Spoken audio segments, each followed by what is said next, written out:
After the successful and very well received Find 5, Oppo is out with another one that thinks bigger and somewhat outside the box. Hey, it's Josh Vergara from Android Authority. What's going on, everybody? And this is our first look at the Oppo N1.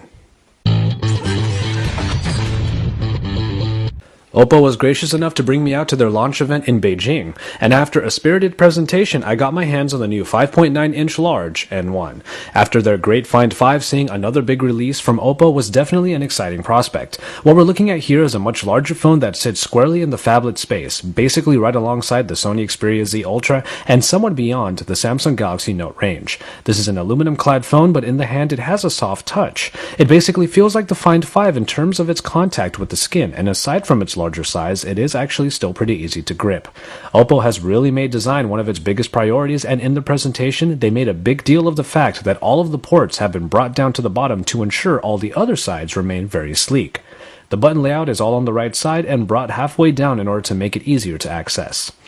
The bright IPS screen does its job well, bringing a very bright 1080p experience to this large screen that should please all of those media junkies out there.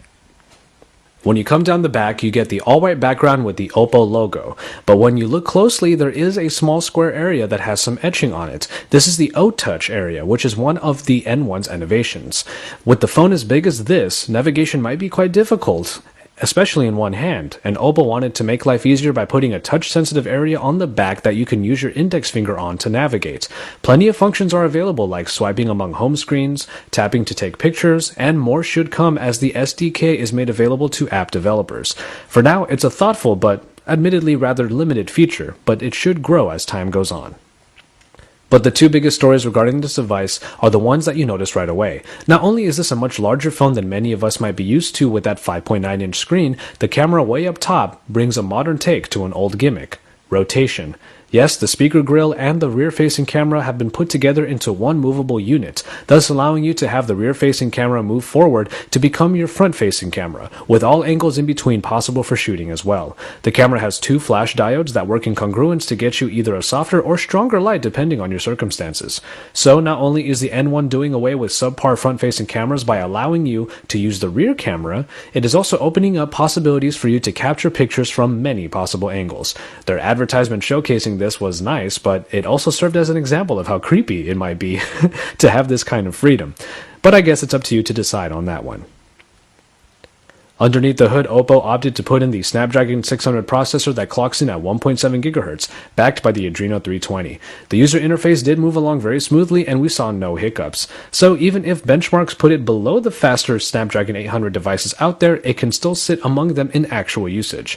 There is no expandable storage for the 16 or 32 GB available. And here are a few quick shots from the camera taken in the pretty dimly lit room I was in. With an aperture of f2, the camera is already equipped with low-light tools and thus did well under these circumstances. The rotation in the camera unit might make some users wary of its overall longevity, but Oppo claims that it will withstand a long time of movement. One of the bundled accessories with the N1 is a small module called the O-Click. This is a small but still attractive looking button that has a few different functions. It mainly is able to remotely snap a picture if you put the phone down for, say, a group shot, but also is a two-way phone locator device.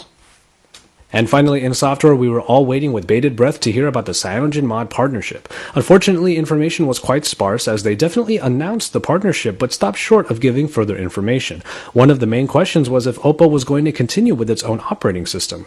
This was answered pretty emphatically with the unveiling of the Color OS. So, this is how it's basically going to work. All Oppo units thus far will come with the Color OS installed, but the CM-ROM will be bundled along with instructions on how to install or flash it.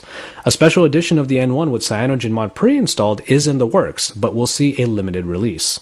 As far as Color OS goes, it is very similar to the OS that we saw in the Find 5, with a couple new features, mainly support for gestures that are put in via a new drop-down that you can access by dragging down from the top left corner.